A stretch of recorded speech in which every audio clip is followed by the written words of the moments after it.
Ever wonder how to find those posts you've hidden from your profile? In this video, I'll show you exactly how to view and manage them. First, open the Facebook app on your phone. Tap on your three-lined icon in the top left corner to access your account menu. Tap on Settings and Privacy. Then select Settings. Once you're in Settings, scroll down until you find Your Activity section and tap on Activity Log.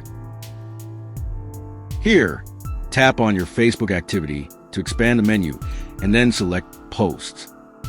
A submenu will appear. Simply tap on Posts Hidden from Profile. Wait a moment for your activity log to load. Now, you will see a complete list of all the posts you've hidden from your timeline over the years. And that's how easy it is.